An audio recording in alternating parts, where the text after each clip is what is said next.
ஆண்டவரும் இரட்சகருமாக இயேசு கிறிஸ்துவின் இனிய நாமத்தில் உங்கள் யாவருக்கும் அன்பின் வாழ்த்துக்களை தெரிவித்துக் கொள்கிறேன். அருமையான தேவப்பிள்ளைகளே, இந்த மகிழ்ச்சியான நாளில் நம்முடைய சுதந்திர தின நல்வாழ்த்துகளோடு உங்களை வாழ்த்துதலை நான் மிகுந்த மகிழ்ச்சி அடைகிறேன். ஆமென். விஷய ஹாப்பி இண்டிபெண்டன்ஸ் டே. ஆண்டவர் ஆசீர்வதிப்பார். ஹல்லேலூயா. இன்றைக்கு கூட கர்த்தர் நமக்கு கொடுக்கிற வார்த்தை என்ன? ஆதியாகமம் புஸ்தகம் 49 அதிகாரம் 21 வசனம் கூட வாசிக்க கேட்போம். நப்தலி விடுதலை பெற்ற பெண்மான் இன்பமான வசனங்களை வசனிப்பான். தேவ பிள்ளைகளே, நப்தலியை பற்றி சொல்லப்பட்டிருக்கிறது விடுதலை பெற்ற பெண்மான். ஹல்லேலூயா. அப்போ இந்த நப்தலி யார் என்று நீங்கள் பார்ப்பீங்கன்னா, நீங்கள் தொடர்ந்து வாசிக்கும் போது அதே ஆதியாகமம் புஸ்தகம் 30 அதிகாரம் 8 வசனத்தில் இப்படியாய் சொல்லப்பட்டிருக்கு. வாசிக்க கேட்போம். அப்பொழுது ராகேல், நான் மகா போராட்டமாய் என் சகோதரியோடு போராடி மேற்கொண்டேன் என்று சொல்லி அவனுக்கு நப்தலி என்று பெயரிட்டாள். பாருங்க, நப்தலி என்றால் போராட்டம் நிறைந்தவன். போராட்டம் நிறைந்த ஒரு வாழ்க்கை. தேவ பிள்ளைகள், அவன் போராட்டத்திலேயே பிறந்தவன். அது மாத்திரம் இல்லாமல் நீங்க உபாகமம் புஸ்தகம் 27:13 வாசிப்பீங்கன்னா, சாபக்கேடான பட்டியல இருக்கிறவன். சாபக்கேடான ஏபால் மலையில் சாபம் கூறப்பட்டியல இந்த நப்தலி இருந்தவன். அப்படிப்பட்ட நப்தலியை பார்த்த கர்த்தர் என்ன சொல்றன்னா, விடுதலை பெற்ற பெண்மான். ஹல்லேலூயா. பாருங்க, நம்ம தேசம் கூட ஆங்கிலேயர் இடத்துல அடிமைகளாக இருந்தாங்க. ஆனால் நம்ம முற்பிதாக்கள் போராடி என்ன பண்ணனாக்கா, இந்த தேசத்தை ஒரு விடுதலை வாங்கி கொடுத்த ஒரு சுதந்திரத்தை, இன்னைக்கு அதனால தான் நம்ம சுதந்திரமாக இருக்கிறோம்.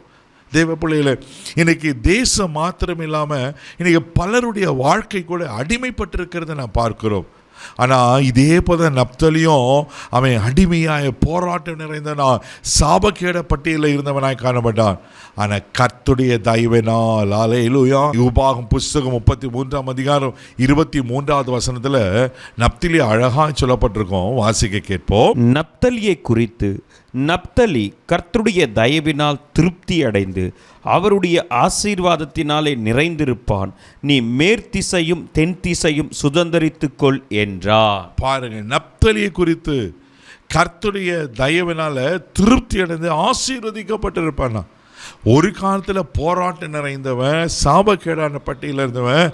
ஆனால் அந்த நப்தலியை கர்த்தர் என்ன செய்கிறாருனாக்கா, விடுதலை பெற்ற பெண்மனாய் மாற்றி இன்பமான வசனங்களை வசனிப்பிக்கிற ஒரு மனுஷனாய் ஆசீர்வதிக்கப்பட்டவனாய் காணப்படுகிறான். தேவ பிள்ளைகளே, இந்த தேசம் அடிமை தினத்திலிருந்து எப்படி ஆங்கிலேயர் விடுதலையாக்கப்பட்டு இன்றைக்கி ஒரு சுதந்திர இந்தியாவை காணப்படுகிறதோ, இன்றைக்கி நம்முடைய தனிப்பட்ட வாழ்க்கையிலும் ஒரு விடுதலை அவசியமாக இருக்குது. வேதம் சொல்லுகிறது, யோவான் எழுதின சுவிசேஷம் 8 அதிகாரம் 34 வசனம் இப்படியா சொல்லப்பட்டிருக்கு. வாசிக்க கேட்போம். இயேசு அவர்களுக்கு பிரதியுத்தரமாக, பாவம் செய்கிற எவனும் பாவத்துக்கு அடிமையா இருக்கிறான் என்று மெய்யாகவே மெய்யாகவே உங்களுக்கு சொல்லுகிறேன். தேவ பிள்ளைகளே, பாவம் செய்கிற எவனும் பாவத்துக்கு அடிமையா இருக்கிறானா. அப்போ இந்த பாவத்துக்கு ஒரு விளைவு தன்மை இருக்கு. பாவத்தின் சம்பளம் மரணம் என்று சொல்லப்பட்டிருக்கு. தேவ பிள்ளைகளே, இந்த மரணத்திலிருந்து, இந்த அகித்திய ஆக்கினிலிருந்து நம்ம விடுதலை பெற வேண்டுமெனா, ஆமென், இயேசு கிறிஸ்துவின் ரத்தத்தினால நீங்களும் என்ன கழுவப்படணும். அதே யோவான் 8:36 சொல்லப்பட்டிருக்கோம். வாசிக்க கேட்போம். ஆகையால் குமாரன் உங்களை விடுதலையாக்கினால் மெய்யாகவே விடுதலையாவீர்கள். குமாரன் உங்களை விடுதலையாக்கினால் மெய்யாக விடுதலையாவீர்கள். தேவ பிள்ளைகளே, உங்களை என்னைய விடுதலையாக்குவர் தான் இந்த பாவத்திலிருந்து, சாபத்திலிருந்து, அக்கிரமத்திலிருந்து, நித்திய ஆக்கினை மரணத்திலிருந்து, நரகத்திலிருந்து விடுதலையாக்க தான் 2026 வருஷத்துக்கு முன்னால் இயேசு உலகத்துக்கு வந்தார். அவர் நம்முடைய பாவங்களுக்காக மரித்தார். அவர் மரித்து மண்ணோடு மண்ணாக போகாமல் 3ஆம் நாள் உயிரோடு எழுந்தார். இன்றைக்கு அவர் ஜீவிக்கிறவராய், இன்றைக்கு அவர் நம்ம பாவங்களை மன்னித்து நம்மளை விடுவிக்கிறவராக இருக்கிறார். ஒருவேளை ஏதாவது நீங்கள் பாவத்தில் அடிமைப்பட்டிருப்பீங்கன்னா, இந்த சுதந்திர தின நாளில், விடுதலையாக்கப்பட்ட நாளில் நீங்களும் பாவ சாபத்திலிருந்து விடுதலையாக ஆண்டவரை பற்றி கொள்ளுங்க. ஆண்டவரத்தில் விண்ணப்பம் பண்ணுங்க. ஆண்டவர் நிச்சயமாக எங்களை விடுவிப்பார். கண்களை ஓடி நம்ம செபிக்கலாம். தகப்பனே, உமக்கு நன்றி சொல்லி நம்ம துதிக்கிறோம். ஸ்தோத்திரப்பா, குமாரன் உங்களை விடுதலை ஆக்கினார், மெய்யாகவே விடுதலை ஆகணும்னு சொன்ன கர்த்தர்.